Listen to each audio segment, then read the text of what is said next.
com o trabalho, a família, o lazer. Então, cansado, diz: Senhor, amanhã eu compenso. Ou então, promete que vai obedecer, mas na hora que te custa algo, muda de ideia. Ah, Jesus, o Senhor entende, né? Aí vem o dia de celebrar com Ele. Você passa no shopping, compra presentes e roupas, mas são todas para você mesmo. Quando se dá conta, só sobraram algumas moedas. Você entrega para Jesus e diz: compra algo simbólico, mas é de coração, viu? E no fim, enquanto come pipoca assistindo a vida passar, olha para o lado e vê que Jesus continua ali. Oferece então o que sobrou no fundo do pacote, só aqueles milhos duros que não estouraram, sabe? E diz: você quer? Será que ele merece isso? As sobras da nossa devoção, da nossa fidelidade, dos nossos recursos, do nosso serviço? Você daria restos a um Deus santo?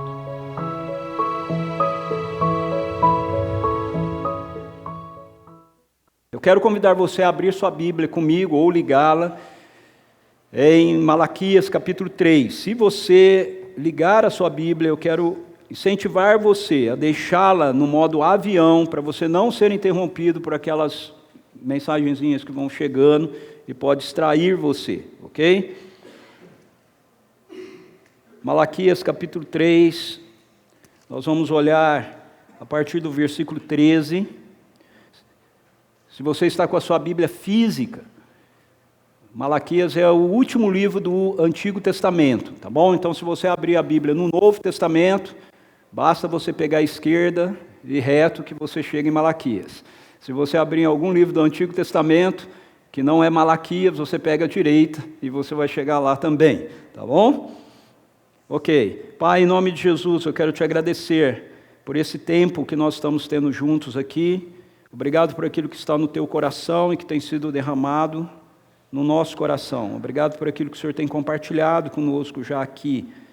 E nós pedimos que agora, Espírito Santo, o Senhor que inspirou a tua palavra, esteja nesse momento, quando a abrimos, quando estamos diante dela, trazendo revelação do coração do Pai, através dela, para o nosso coração, em nome de Jesus. Amém. Amém. Posso ouvir um amém mais convicto? Amém. Amém, ok. Nós estamos terminando a nossa série desse mês de junho, e eu tenho orado muito para que ela seja um divisor de águas na nossa vida, na vida da nossa comunidade, na vida da nossa igreja,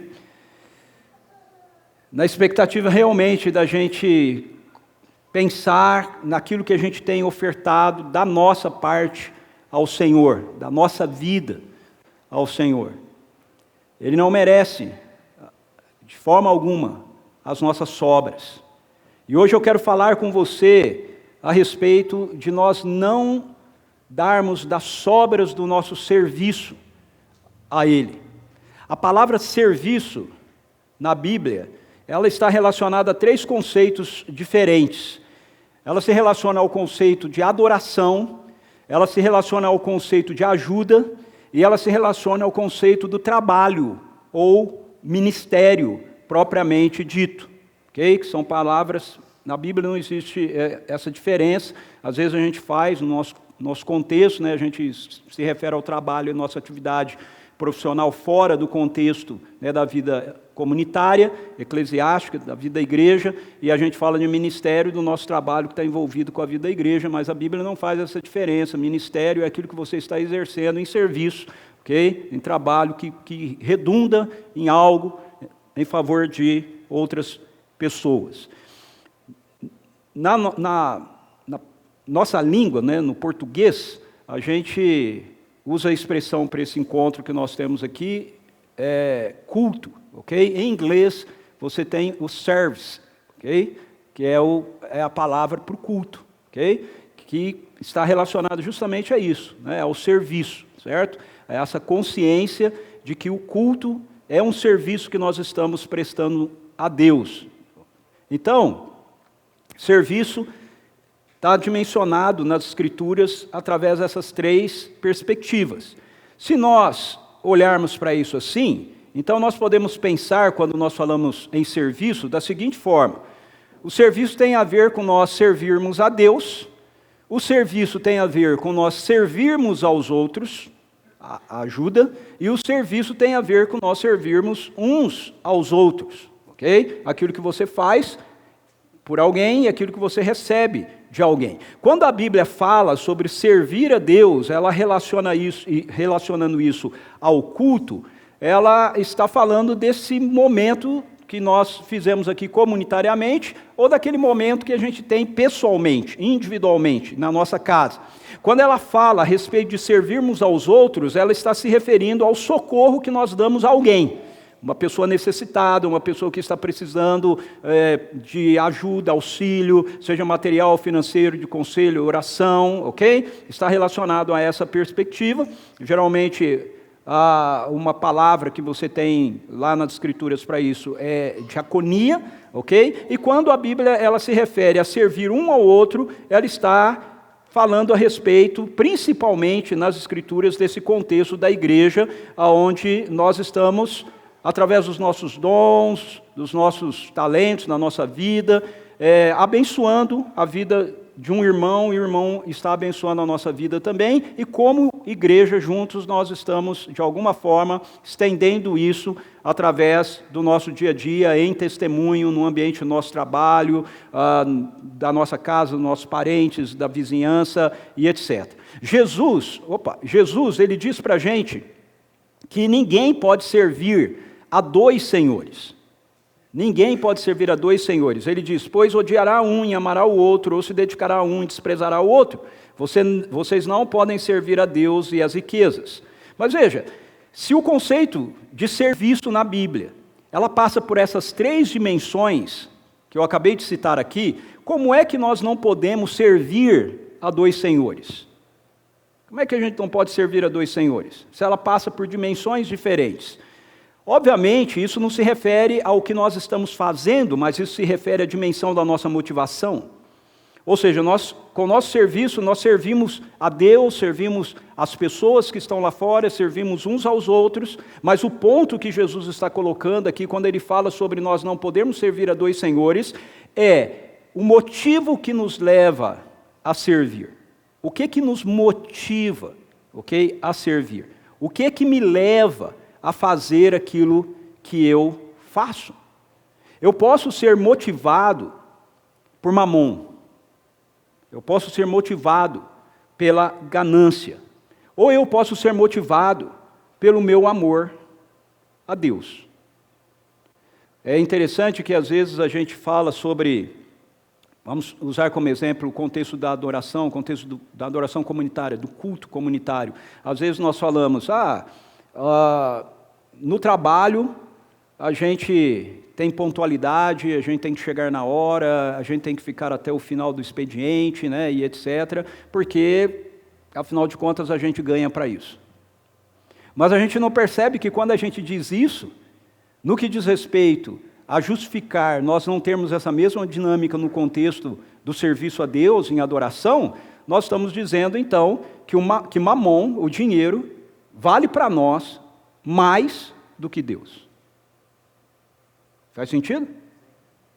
Faz sentido? Se eu faço as coisas dentro do meu contexto de trabalho, por causa de mamon, porque eu recebo para aquilo, ok? Isso significa então que mamon tem mais valor para mim do que a Deus. Então, o fato é, eu faço o que eu faço porque eu amo o Senhor. Não importa se é o culto e não importa se é o trabalho, ok?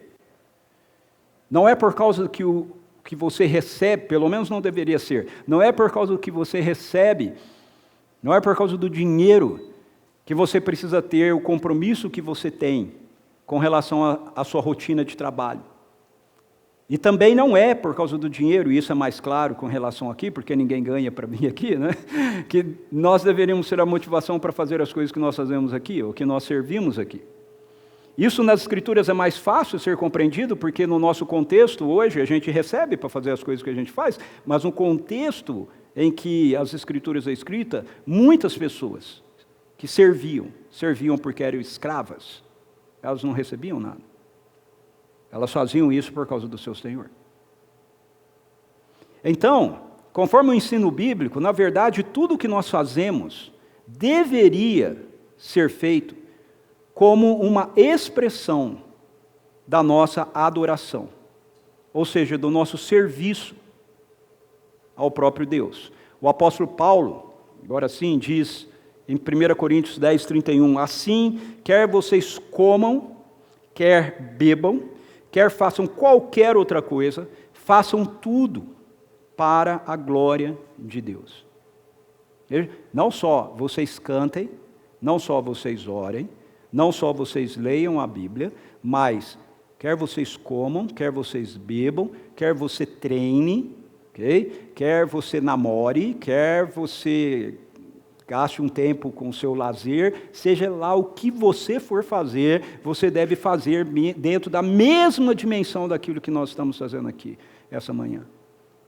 Como uma expressão de adoração ao Senhor, de serviço ao Senhor.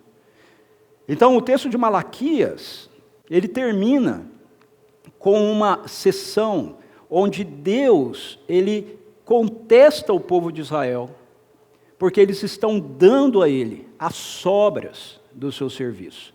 Olha só, Malaquias capítulo 3, versículo 13 e 14 diz, vocês têm dito palavras duras contra mim, diz o Senhor. Ainda assim perguntam, o que temos falado contra ti? Vocês dizem, é inútil servir a Deus. É inútil servir a Deus.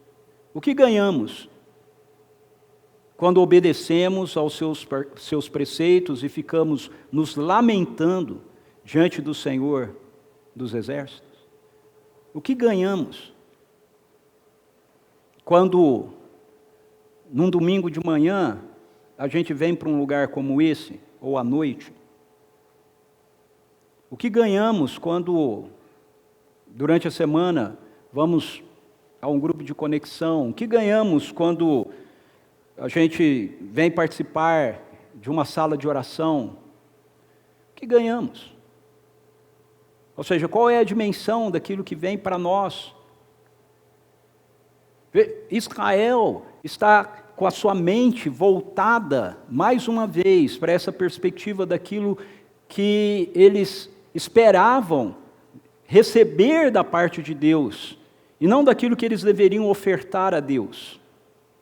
Como é que nós podemos perceber se nós estamos dando o resto do nosso serviço a Deus? Eu quero destacar 2 pontos dentro dessa perspectiva para a gente, olhando para o texto. Primeiro, é quando o que nós desejamos tem a ver com o recebermos a recompensa pelo que nós fazemos. Quando nós fazemos qualquer coisa, veja, por favor, eu quero que você entenda, eu não estou falando apenas de nós nos reunirmos para adorar, ok? Por sinal, muita gente hoje não reuniu, né, para adorar, não sei onde estão, às vezes viajando, às vezes em casa, né, estou falando nós aqui, né, talvez alguns vão vir à noite, não sei, eu estou sentindo bastante cadeiras vazias hoje aqui. Veja, mas você veio. Quando você vem, quando nós estamos aqui, quando nós vamos orar, quando você vai gastar um tempo na sua casa sozinho, não sei onde você faz isso, no seu quarto, no seu escritório, seja onde for, quando você vai gastar esse tempo na presença de Deus, o que é que vem na sua mente? No que é que você está focado? No que você está esperando? Verso 14, vocês dizem, é inútil servir a Deus. Por que é inútil servir a Deus? A nação de Israel estava dizendo isso. Eles estavam dizendo isso porque eles estavam olhando o resultado daquilo que eles estavam fazendo. O que ganhamos quando obedecemos a Deus? O que ganhamos quando nós obedecemos os seus preceitos, a sua palavra? O que nós ganhamos quando nós ficamos lamentando ao Senhor, ou cantando a Ele, ou orando? O que é que nós ganhamos? O povo de Israel não estava servindo a Deus de coração. Eles faziam aquilo por obrigação. E quando nós fazemos algo por obrigação, é só uma questão de tempo para a gente começar a olhar e falar assim, cara, não sei por que eu estou fazendo isso. Eu não estou ganhando nada com isso. Eles não estavam fazendo as coisas com vistas à glória de Deus, quer comais, quer bebais, faça qualquer outra coisa, faça para a glória de Deus. Eles não estavam fazendo assim. Eles estavam fazendo motivados pelo resultado que eles esperavam receber em relação ao que eles estavam fazendo. Poxa, nós estamos orando, mas as coisas não mudam na nossa vida. Nós vamos na igreja, mas as coisas não mudam na nossa vida. Nós estamos adorando, mas as coisas continuam iguais no meu casamento. Eu estou fazendo isso, mas a vida do meu filho continua da mesma forma. Quando o nosso serviço não é fruto do nosso amor ao Senhor, mas ele é resultado do mero interesse que nós temos nas suas bênçãos, o que queremos é saber qual é o mínimo que nós precisamos fazer para Deus.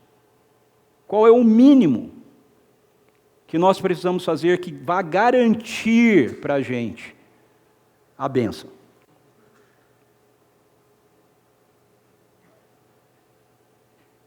Sabe, infelizmente tem muitos lugares hoje em dia, lugares que se reúnem, igrejas, onde líderes entenderam isso.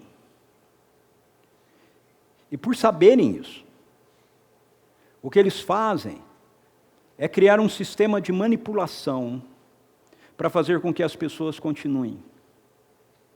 Então, vem aquela ideia, você precisa de 21 semanas, de uma campanha de 21 semanas, para você receber a bênção para o seu casamento.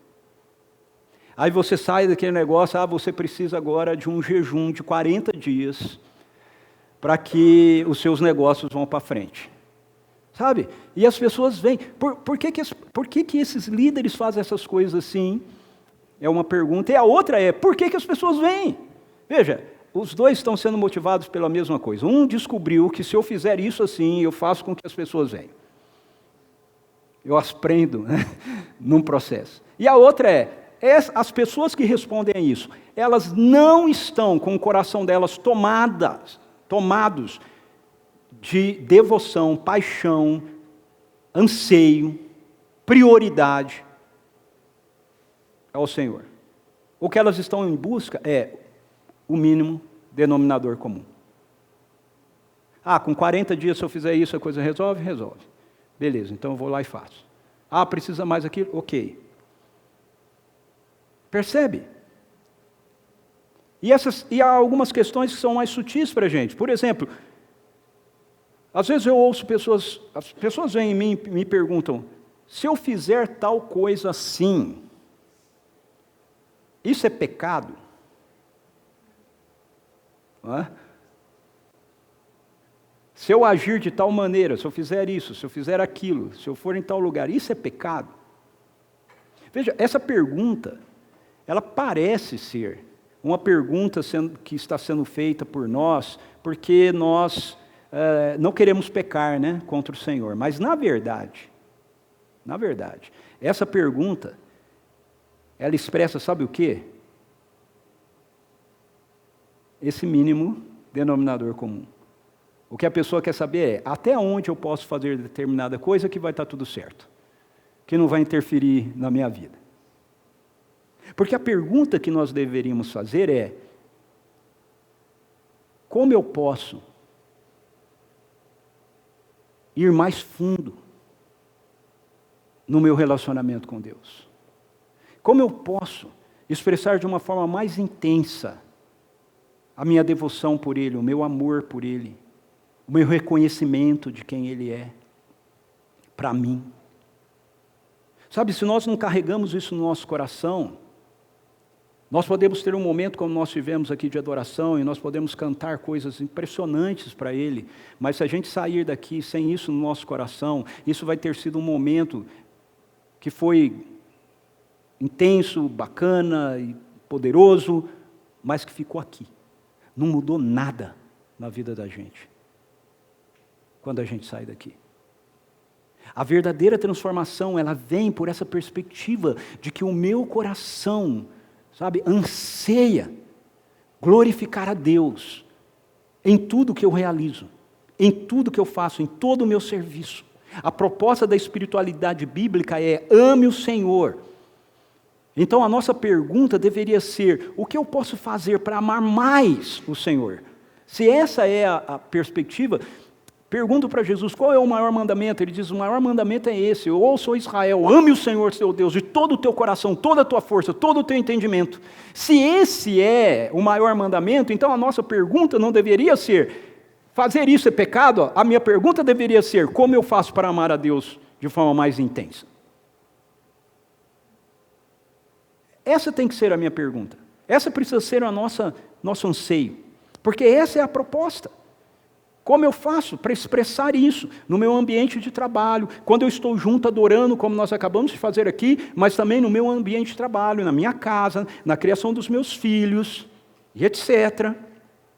Muitas vezes, o que nós perguntamos é, infelizmente, como Israel: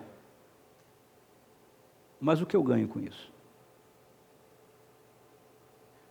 A recompensa pode ser que queiramos ser elogiados,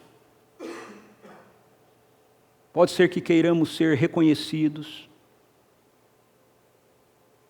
queiramos ser aplaudidos, queiramos nos sentir bem, queiramos ser promovidos, queiramos ver Deus nos tirar de uma determinada situação.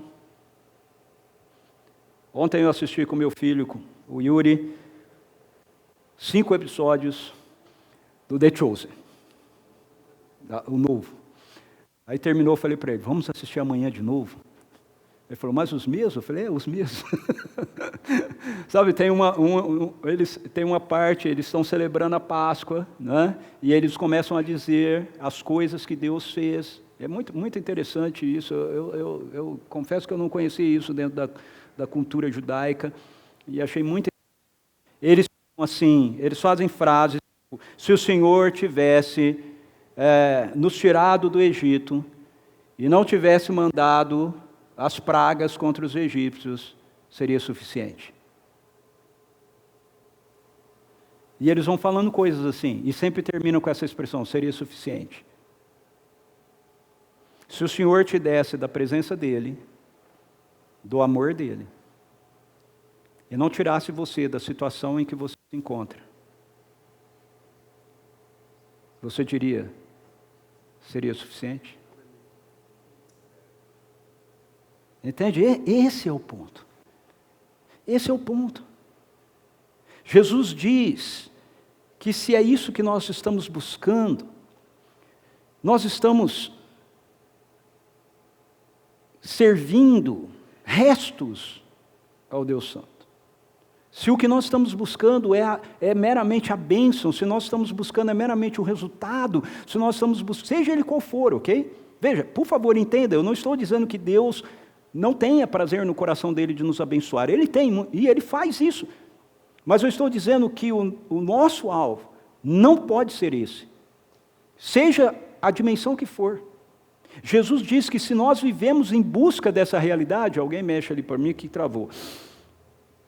Nós já recebemos, veja, ele diz em Mateus 6, 1 e 2, tenham cuidado de não praticar suas obras de justiça diante dos trabalhos, ok? Diante dos outros, para serem vistos por eles. Se fizerem isso, vocês não terão nenhuma recompensa do Pai Celestial. Portanto, quando você der esmola, não anuncie isso com trombetas, como fazem os hipócritas nas sinagogas e nas ruas, a fim de serem honrados pelos outros. Eu garanto que eles já receberam a sua plena recompensa. Se a dedicação do seu trabalho para o seu trabalho é tão somente você ser reconhecido como um excelente profissional, você já recebeu a sua recompensa. Se a dedicação que você dá ao seu trabalho é tão somente para que você receba, tenha a garantia de que você não vai ser mandado embora e você receba o seu salário no final do mês, você já recebeu a sua recompensa. Veja, nós fazemos essas coisas porque o que nós desejamos é que Deus seja glorificado pelo nosso trabalho. Ele seja glorificado pelo nosso serviço. Seja uma expressão de adoração comunitária, seja o trabalho que eu estou executando na minha empresa, no local que eu trabalho, seja na limpeza da casa, seja na criação dos meus filhos, eu quero que Ele seja glorificado. Se a preocupação na educação dos meus filhos é tão somente que eles tenham um futuro, eu já recebi, profissional, um bom futuro profissional, eu já recebi a minha recompensa. Então, quando nós servimos a Deus, nós estamos olhando ao fazermos isso, apenas para o resultado, apenas para a bênção que nós vamos receber, nós estamos servindo restos aí. Em segundo lugar, quando a nossa referência é o resultado da vida daqueles que não temem a Deus, nós começamos a servir restos a Deus. Quando a nossa referência é o resultado da vida daqueles que não temem a Deus. Veja, o verso 15 diz assim: por isso, agora, consideramos felizes os arrogantes, pois tanto prosperam os que praticam o mal, como escapam ilesos os que desafiam a Deus. É impressionante isso. Veja, Deus está falando que Israel diz isso, ok? Ele ouve. Okay? Deus ouve o que você fala.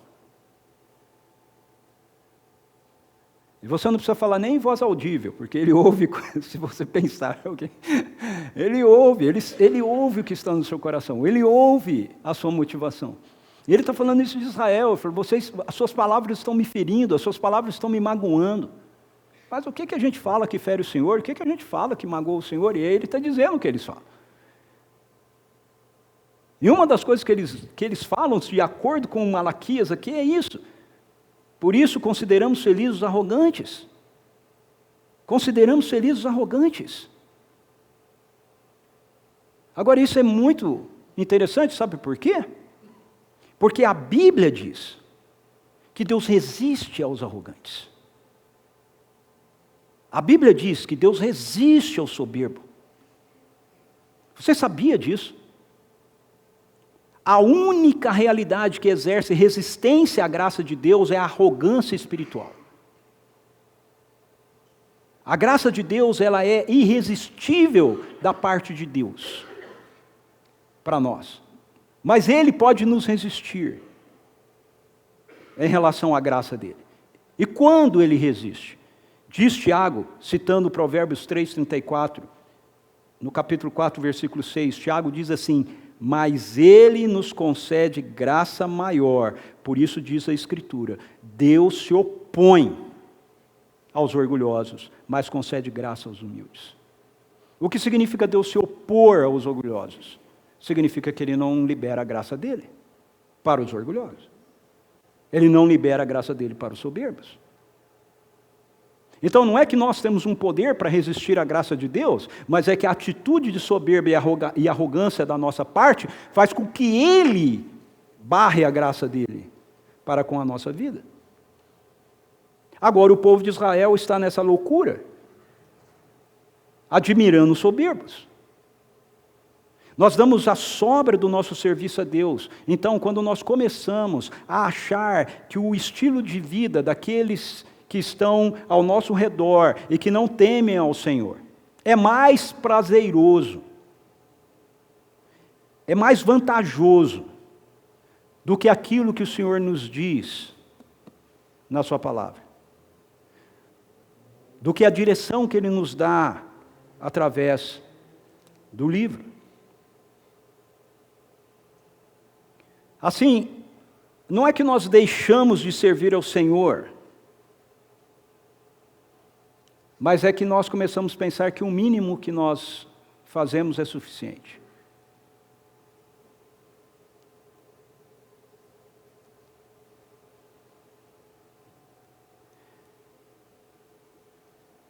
Eu venho adorar ao Senhor quando eu estou escalado. Eu vou tocar, então eu venho. Eu não vou tocar, eu fico em casa. Eu vou estar na câmara, eu venho. Eu estou na diaconia, eu venho. Eu estou na mesa de som, eu venho. Eu que vou pregar? Ah, então eu venho. É o Eliel? Ô Eliel, vou ficar em casa hoje, ok? Meus irmãos, isso não pode ser assim. Não pode ser assim. Nós precisamos de um divisor de águas aqui.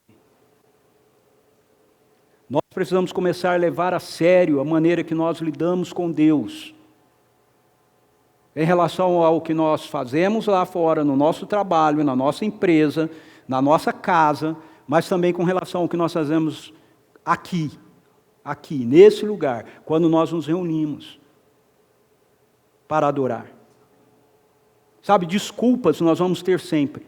Justificativas nós vamos ter sempre. Se você é uma pessoa que sabe que tem que fazer atividade física, mas você não gosta, você sempre vai ter uma justificativa para faltar. Sempre. Como eu gosto de fazer, eu não tenho problema. Ah, está frio, ok, vamos de agasalho. Mas quem tem, está frio. Hoje está muito frio, né? Está calor. Nossa, hoje está muito quente. Eu vou começar a suar só de pensar aí, eu já estou suando. Dá uma aflição quando eu começo a suar. Desculpa, gente. Nós sempre vamos ter. Argumentos nós sempre vamos ter. Israel tinha. O que nós precisamos é de quebrantamento, é de arrependimento, é de dizer, Senhor, não é assim que eu devo continuar vivendo a minha vida. Deus, eu não posso continuar colocando sobras na mesa da minha existência para o Senhor, não posso. Eu venho adorar ao Senhor quando eu estou escalado para servir na área que eu estou trabalhando, para a edificação dos outros. Mas você vem adorar ao Senhor quando você não está trabalhando, porque o serviço não inclui apenas o que você faz para a edificação dos outros, inclui também o que você está fazendo para expressar a Ele diretamente a sua adoração. O dia que eu não estou na escala, eu fico em casa. Ou eu vou cuidar de outras coisas. Você percebe? Essa é a questão. Adorar ao Senhor deveria ser o nosso maior interesse. A gente deveria acordar na segunda-feira e dizer, uau, eu vou trabalhar, glória a Deus. Por quê? Porque você vai glorificar o Senhor com o seu trabalho. Entende? Muitas pessoas olham a segunda-feira como o pior dia que tem, e a sexta-feira como o melhor dia que tem, porque a sexta-feira é o dia do happy hour. E a segunda-feira você está começando a semana de trabalho, né? Então a pessoa, segunda-feira é terrível. Não, para nós, seguidores de Jesus, cristãos, segunda-feira deveria ser maravilhoso, porque você veio aqui, você adorou o Senhor, você o serviu, e você diz, uau, agora aquilo que eu vivi ali, naquele momento de adoração, em comunhão com meus irmãos, eu vou levar comigo durante toda a semana, para expressar no meu trabalho, para as pessoas que estão ao meu redor. Agora, quando a adoração ela se transforma em um rito religioso, e esse era o problema de Israel lá na época de Malaquias,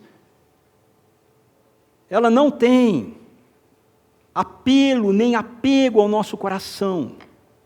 Então nós fazemos o mínimo, como se nós estivéssemos fazendo o máximo.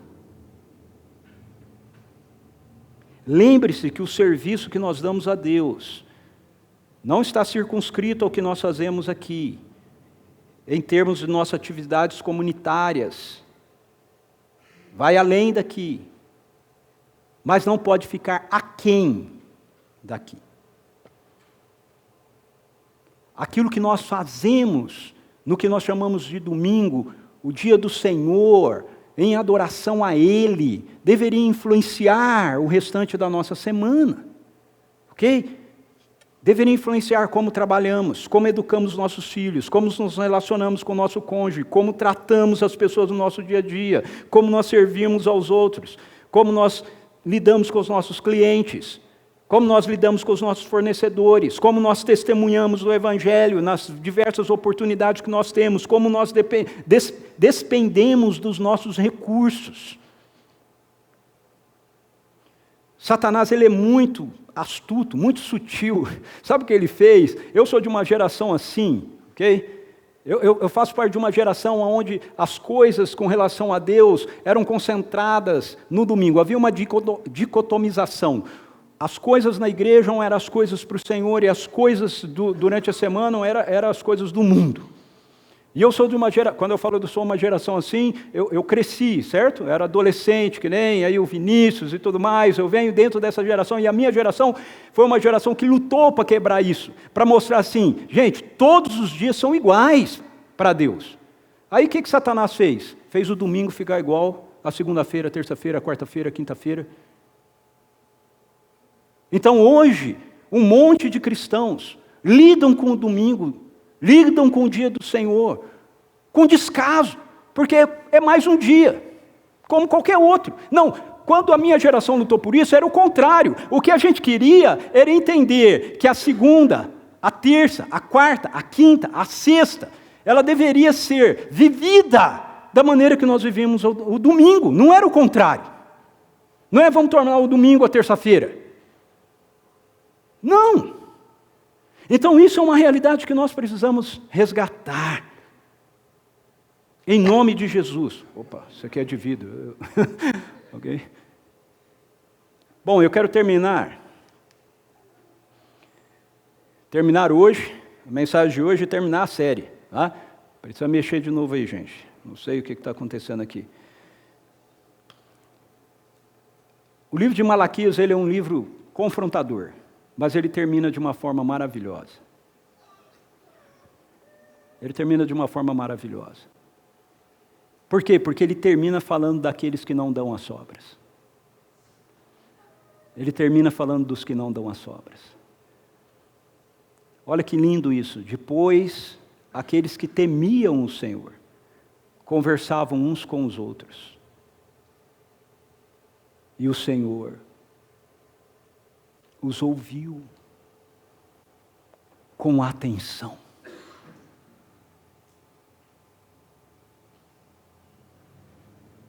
Ele está ouvindo. Malaquias todo, se você pegou toda a série, se você não pegou, assiste na internet. Malaquias todo, ou lê o livro, sempre diz isso. O Senhor está em uma contenda com o povo. Vocês dizem isso, vocês dizem isso, vocês dizem isso. Ou seja, o Senhor escuta. Mas o Senhor que escuta aqueles que estão entregando as sobras, é o Senhor também que escuta aqueles que não dão as sobras. E Ele escuta com atenção. Se você está com uma Bíblia física e costuma grifar aí, você deveria grifar essa frase. O Senhor os ouviu com atenção. Ele disse para os serafins, silenciem-se. Ele disse para os querubins, calem-se. Eu quero ouvir a conversa que o Eliel está tendo com o Gabriel.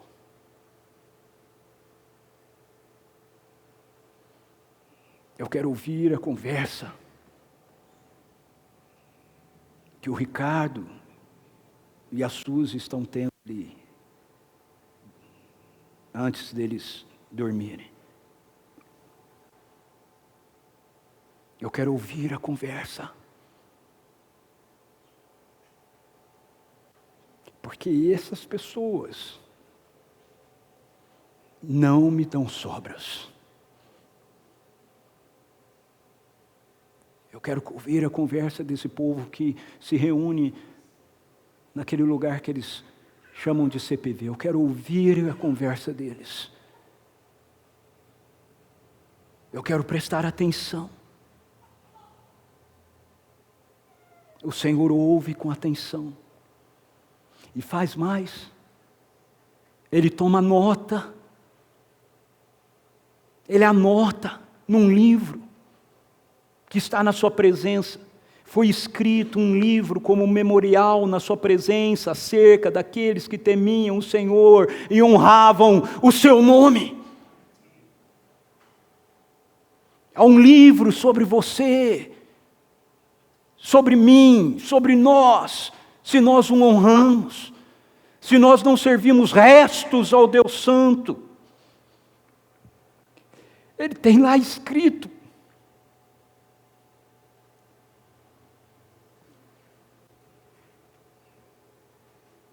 Ele é digno de receber isso de você. Ele é digno de receber isso de mim.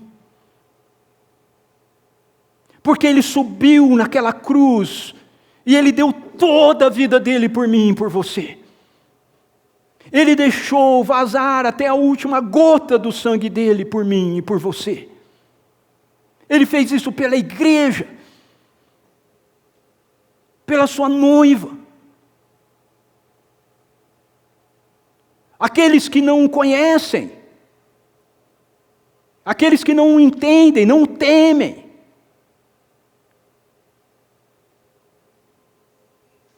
Não tem como oferecer para Ele nada. Mas nós temos.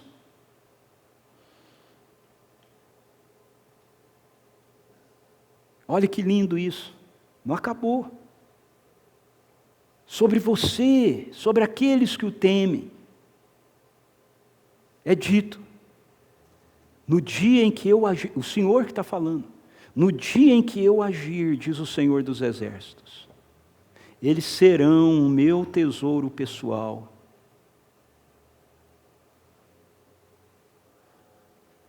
Aqueles que temem ao Senhor, aqueles que não servem restos para Ele,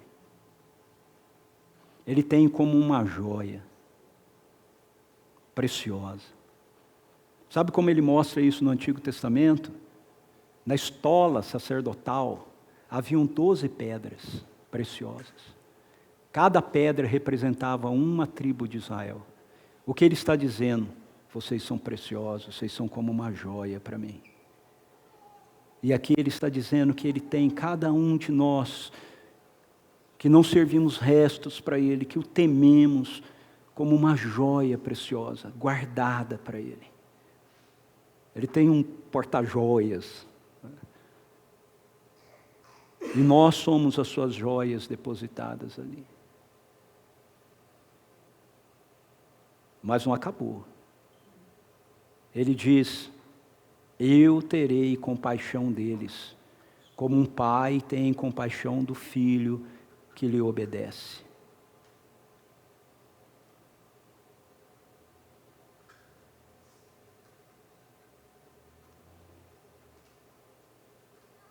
E o texto termina dizendo, então vocês verão novamente a diferença entre o justo e o ímpio, entre os que servem a Deus e os que não servem. Vocês estão dizendo, vamos imitar a vida dos ímpios, daqueles que não me temem. Por isso vocês estão me oferecendo restos da vida de vocês. Mas eu ouço aqueles que me dão do melhor de suas vidas. E o dia que eu agir, vai ficar claro que eu faço diferença sim entre o ímpio e o justo. E qual é a diferença? É assim que termina a profecia. Para o ímpio, capítulo 4, verso 1, pois certamente vem um dia ardente como uma fornalha, todos os arrogantes e todos os malfeitores serão como palha, e aquele dia que está chegando ateará fogo neles, diz o Senhor dos Exércitos, não sobrará raiz ou galho algum. Isso não é muito aceitável hoje em dia, não é muito popular nas pregações, né? Mas há um dia de juízo. Há um dia marcado, que quando Ele retornar, quando o Rei dos Reis vier, como Filho do Homem, nas nuvens do céu, Ele não vem mais como um Salvador, Ele vem como um juiz para acertar as contas.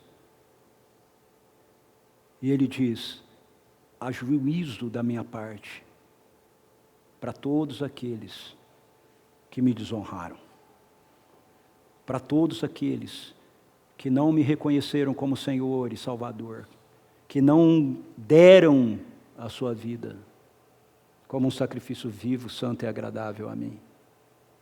a fogo. E o justo, mas para vocês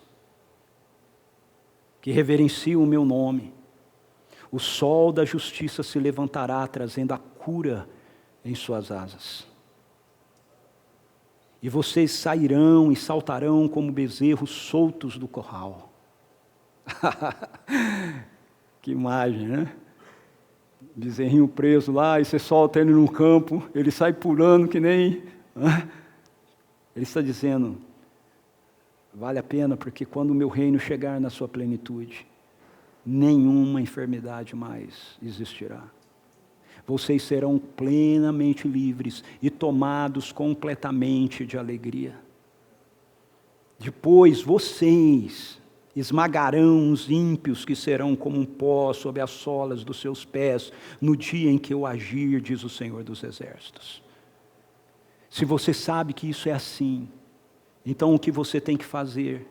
Lembre-se da minha palavra.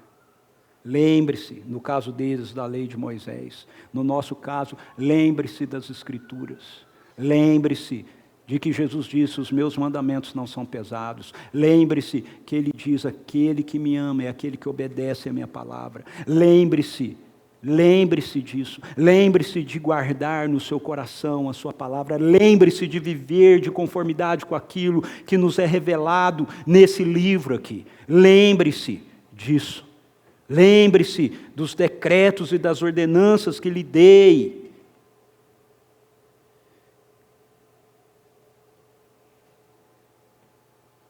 E aí ele termina dizendo, vejam, enviarei a vocês o profeta Elias antes do grande e temível dia do Senhor. Ele fará com que os corações dos pais se voltem para os filhos e os corações dos filhos para os seus pais. Do contrário, eu virei e castigarei a terra com maldição. Essa parte você tem que ler assim. Eis que eu enviei o profeta Elias. E o dia do Senhor foi iniciado com a vinda do Cordeiro de Deus, que tira o pecado do mundo. E agora nós estamos vivendo esse período onde corações estão sendo convertidos. Corações de filhos estão se voltando novamente para o Pai. Até que chegue o grande e terrível dia, em que Ele trará maldição sobre todos aqueles que resistiram a isso. Por favor, fique em pé. De qual grupo você tem feito parte?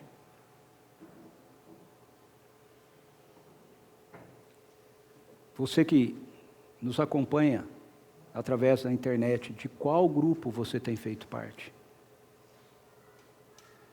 Dos que dão as sobras?